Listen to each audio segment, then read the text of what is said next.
Kenapa awak kacau Anang? Oi, Saibah.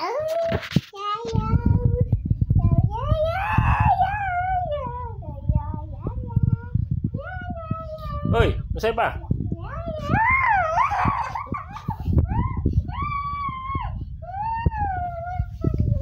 Oi. Oi. Saibah. Oi. Rambut tu dah macam apa dah? Oi. Awak pergi gigit bontot abang kenapa? Awak gigit bontot abang ni? Ha? Oi. Oi. Oi. Oi. Kenapa nak gigit bontot? Oi. Oi. Oi, budak Nusaibah. Nusaibah. Eba, baby.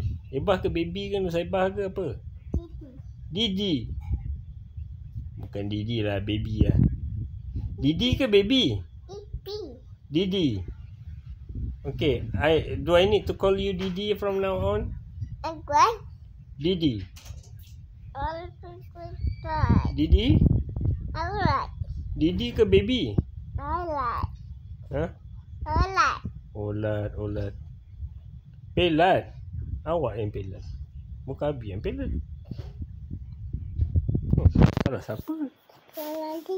Salah Didi. Ha. Salah Anang. Asal Anang pula? Anang kat situ. Anang tak salah. Tak ada kaitan pun dengan Anang. Rambut ni.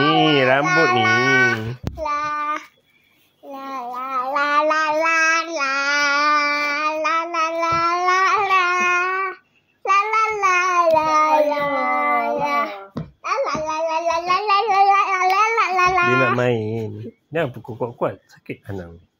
Sian Anang. Nak main jangan pukul-pukul. Pegang-pegang macam ni je. Macam ni je. Geli. Geli.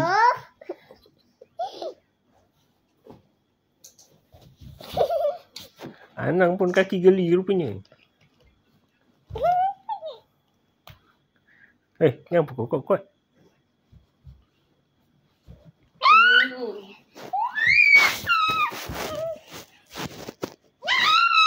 Au.